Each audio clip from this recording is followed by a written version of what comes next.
오늘은 이런 질문으로 말씀의 문을 엽니다. 우리는 누구를 보면서 가장 행복해 할까요? 어떻습니까? 누구를 볼 때 가장 행복해집니까? 우리의 자녀들을 볼 때 행복해지지 않을 사람이 아마 없을 것입니다. 그러나 자녀들을 바라보는 것보다 더 훨씬 더 행복감이 밀려오는 대상이 있는데 누구지요? 손주라니까. 손주.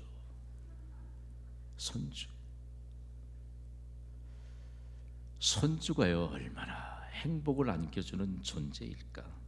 여러분 한번 생각해 보셨습니까? 저는 아직 손주가 없어서 짐작은 갑니다만 아직 현실적으로 경험은 못하고 있습니다.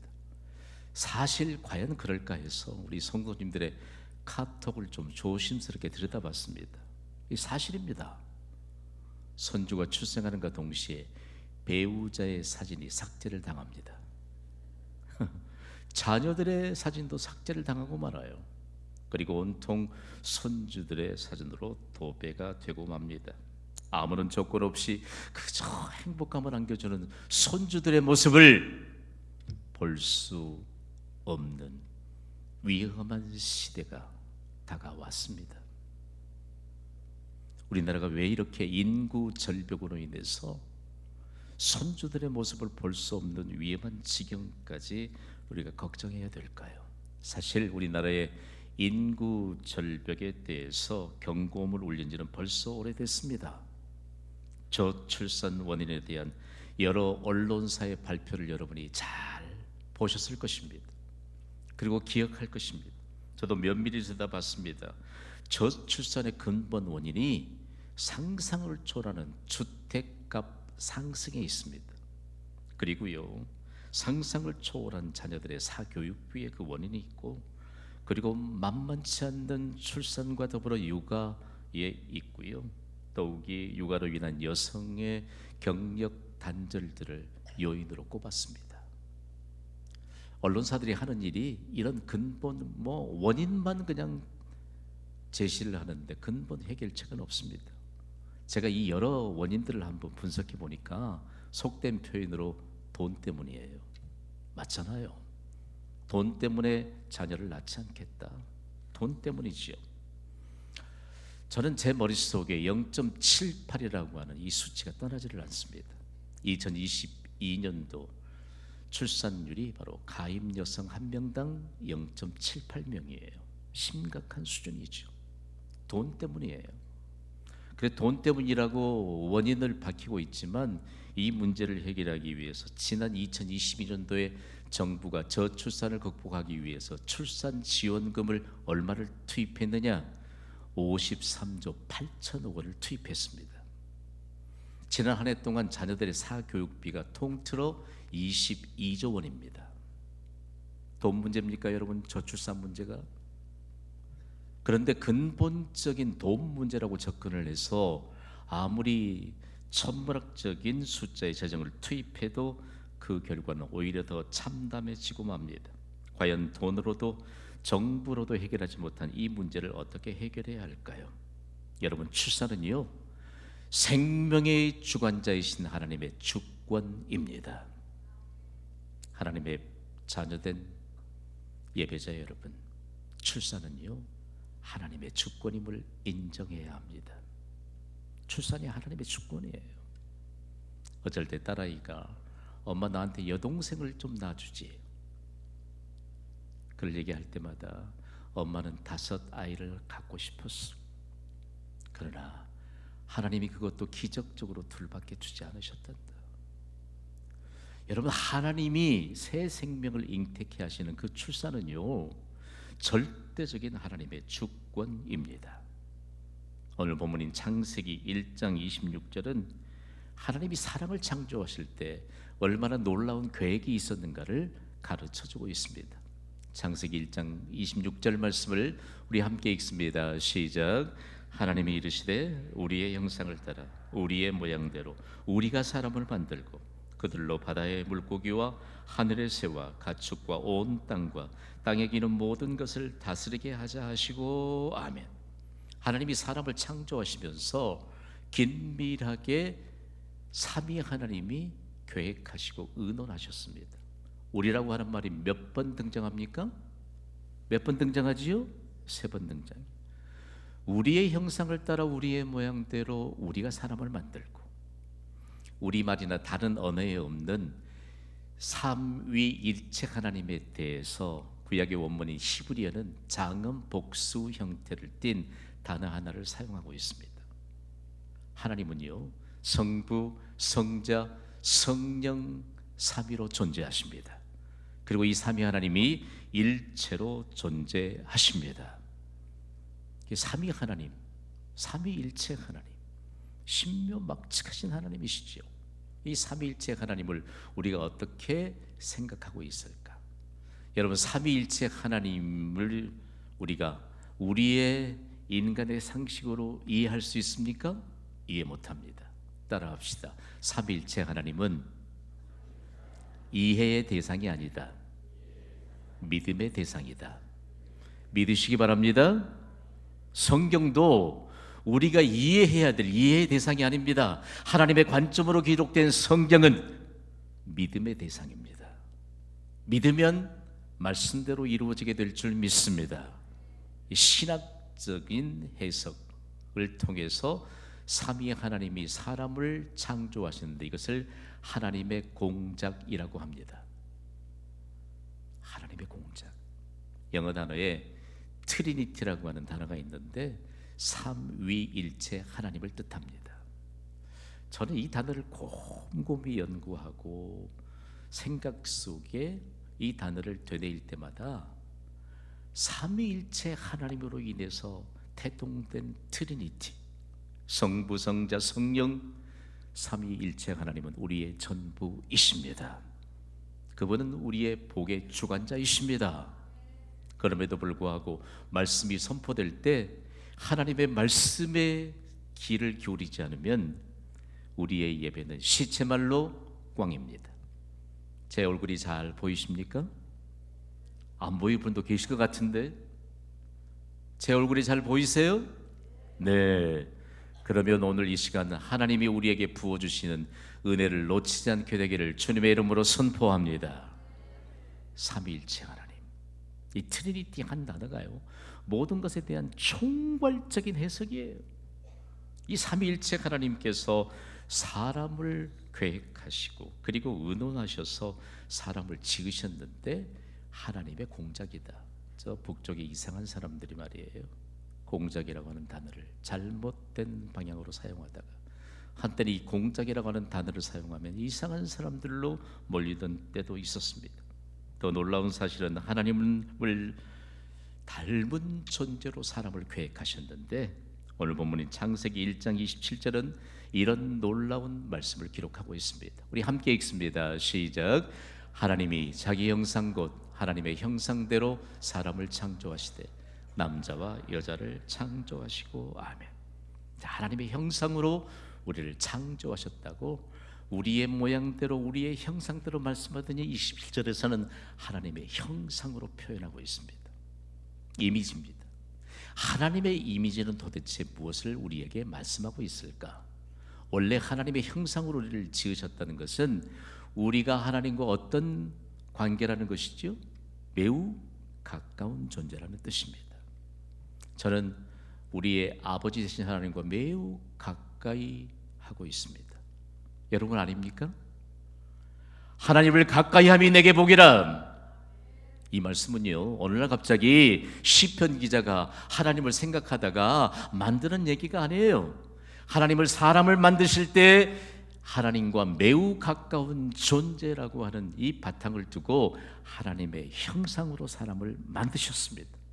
이 의미를 좀 더 정확하게 해석해 보면 우리가 하나님을 꼭 닮았다는 것입니다. 그리고 우리가 하나님을 대표하는 존재라는 말씀입니다. 우리는 하나님의 유일한 작품입니다. 이것을 일컬어 걸작품이라고 합니다. 그리스도인 여러분, 자신에 대한 자존감이 높아지기를 주님의 이름으로 축복합니다. 김 목사 같은 사람은 세상에 한 사람도 없어요. 우리 교회 안에도 그야말로 쌍둥이들을 잉태해서 그리고 출산하게 된 은혜를 입은 가정들이 더러 있습니다. 이 아이들이요, 어렸을 때 봤는데 지금 대학생이 되고 청년이 돼도 아직도 구분 못해요. 못하겠더라고요. 똑같은 사람은 한 사람도 없어요. 그런데 내 이 아이들을 구분하기 위해서 특징점 하나를 면밀히 보았는데 어느 날 보이기 시작합니다. 이미지가 거의 비슷해도 다르구나. 자, 보세요. 오늘 하나님이 하나님을 꼭 닮은 존재로 우리를 만드시면서 우리에게 하나님의 성품을 꼭 담도록 만드셨습니다. 그러니까 하나님의 성품이 우리 안에 있는 것입니다. 하나님의 성품이 내 안에 있음을 발견하는 자가 복이 있음을 믿으시기 바랍니다. 하나님은 우리를 결단코 궁핍한 자로 살게 하지 않으십니다. 하나님은 부요한 자인 줄 믿습니다. 오늘 말씀을 처음부터 우리가 잘 받게 된다면 하나님이 왜 사람을 하나님의 형상, 하나님의 성품을 우리에게 집어넣으셔서 하나님을 닮은 존재, 하나님을 대표하는 존재도 지으셨을까라고 하는 말씀입니다. 저는 오늘 여러분에게 도전하기를, 과연 사람은 누구를 닮았을까? 여러분 누구를 닮았습니까? 송아지는 뭐 닮았지요? 영락없이 소를 닮았습니다. 망아지는요, 영락없이 말 닮았지요. 병아리는 뭐 닮았습니까? 병아리는 닭을 닮았지요. 그런데 사람은요, 사람을 닮지 않았습니다. 하나님을 닮았습니다. 만약에 우리에게 있어서 우리의 부모의 차원과 그리고 우리의 자손들에 관한 모든 내용들을 오늘 우리가 고민 없이 하나님으로부터 해답을 받을 수 있는 중요한 근거는 사람은 사람을 닮지 않고 하나님을 닮았다는 말씀입니다. 근데 무엇이 문제일까? 사람이 더불어 사는 이 세상에 악이 계속해서 편만해지고 있는 이 상황을 보고 왜 하나님을 닮은 사람이 이처럼 악해질 수 있는가? 우리는 아담 이후로 출생한 모든 사람은 죄를 가지고 태어났습니다. 이 죄가 하나님의 형상을 상당 부분, 대부분 상실하게 만들어버렸습니다. 그러나 우리가 하나님의 본체이신 예수 그리스도를 믿는 순간 우리가 잃어버렸던 하나님의 형상이 회복된 줄 믿습니다. 그러니까 우리가 예수 그리스도를 믿는 이 믿음이 얼마나 중요한지 몰라요. 여러분, 우리가 만약에 예수 그리스도를 구주로 영접하지 못한 채 하나님의 형상이 회복되지 않았다면 악한 일을 도모하는 한 사람으로 살아가고 있지 않을까요? 그러면서 우리에게 왜 사람이 하나님을 닮은 존재인가?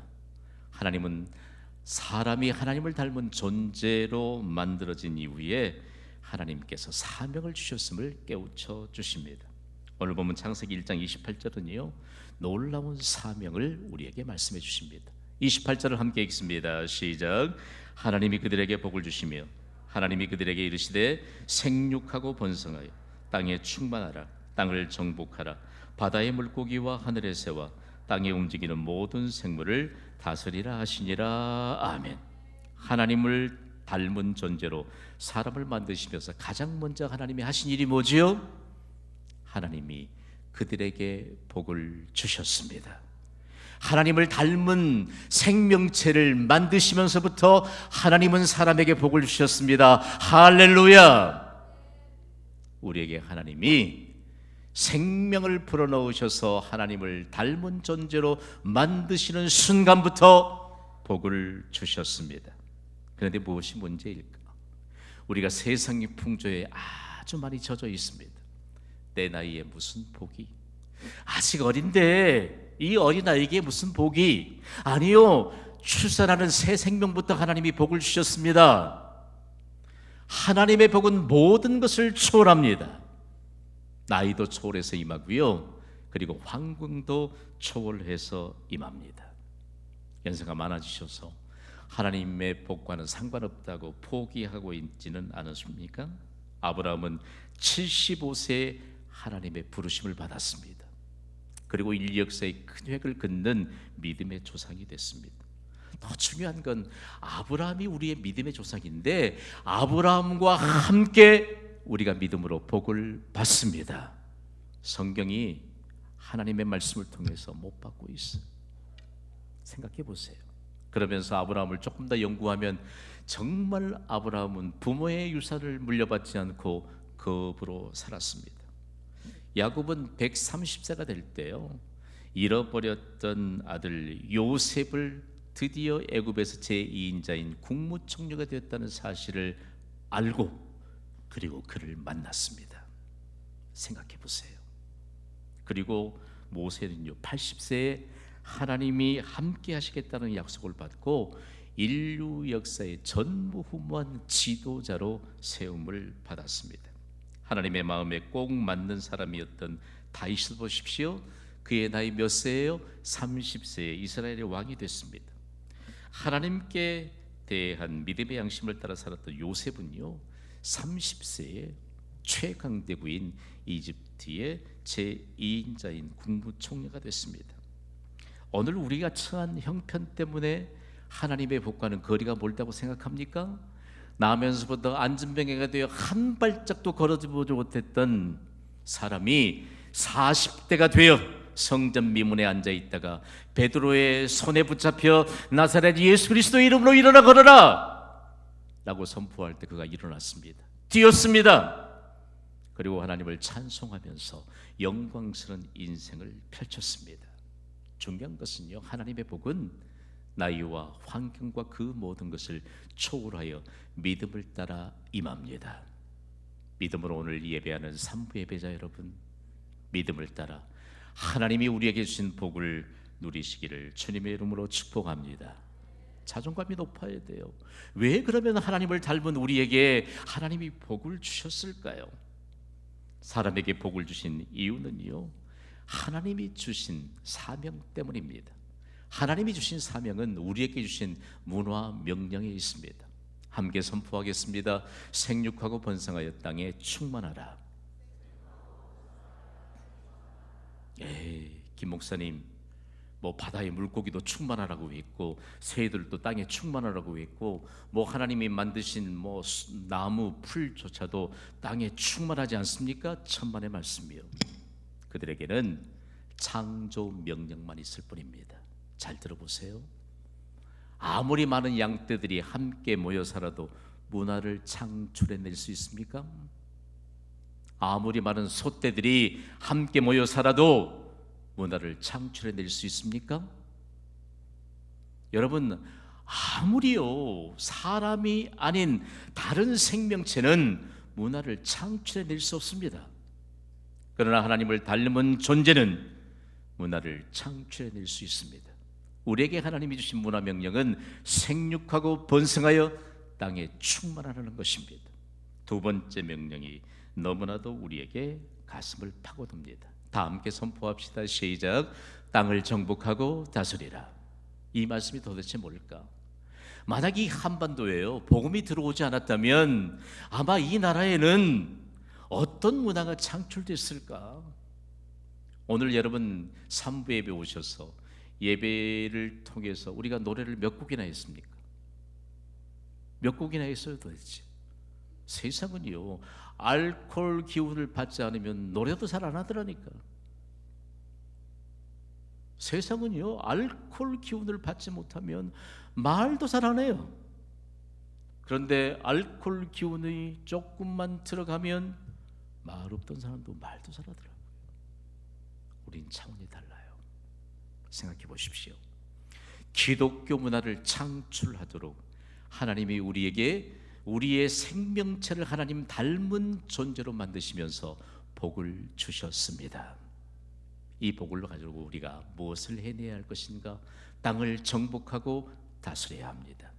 기독교 문화가 이 땅에 충만하게 되기를 주님의 이름으로 선포합니다. 어떨 때 하나님이 우리에게 이 주셨던 문화 명령이 얼마나 소중한가? 그런데 이 문화 명령이 얼마나 우리가 인생을 살면서 경계해야 될 일이 무엇인가에 대해서 사도 바울은요 다른 복음으로 해석하고 다른 복음에 대해서 경계했습니다. 특별히 갈라디아 왕국을 대표하는 갈라디아라고 하는 도시에 사도 바울이 서신을 써보였는데 갈라디아서 1장 8절 말씀입니다. 우리 함께 읽습니다. 시작. 그러나 우리나 혹은 하늘로부터 온 천사라도 우리가 너희에게 전한 복음 외에 다른 복음을 전하면 저주를 받을지어다. 믿습니까? 예수 그리스도 외에 다른 복음은 없습니다. 그런데 다른 복음을 전하면 저주를 받습니다. 생각해 보십시오. 하나님이 새 생명을 잉태하게 하시고 생명의 주관자이신데 다른 복음을 받고 다른 복음을 따라 살면 저주를 받습니다. 우리에게 주신 문안 명령은 너무나도 중요한 것입니다. 우리는 다른 복음인 이슬람을 경계해야 합니다. 이슬람 신도들을 이끌어서 무슬림이라고 합니다. 무슬림들은요 참 위험한 존재들입니다. 그들이 믿는 알라는 성부, 성자, 성령, 우리가 믿는 삼위일체 하나님이 아닙니다. 사람이 만들어낸 신입니다. 생각해 보세요. 그런데 그들이 기독교 문화를 잠식하기 위해 가장 주력하고 있는 전략이 무엇이냐? 자녀 출산입니다. 무슬림들은요 어디를 가든지 자녀들을 많이 출산합니다. 무슬림 인구들이 기하급수적으로 늘어나는 것은 출산에 있습니다. 오늘 그리스도인들이 이 문화 명령을 따라 살지 않으면 어떤 일들이 벌어지게 될까? 여러분 좀 괜찮습니까? 우리의 자녀들이 다른 문화에 젖어서 살아가고 있는 것 괜찮습니까? 우리의 자녀들이 다른 복음에 젖어 들어가는 것 괜찮습니까? 하나님은 우리에게 하나님이 주신 사명인 문화 명령을 따라 살도록 우리를 만드시면서 복을 주셨습니다. 이 복을 따라서 우리가 어떻게 살아야 할 것인가? 적지 않는 사회적인 문제를 야기시키고 있습니다.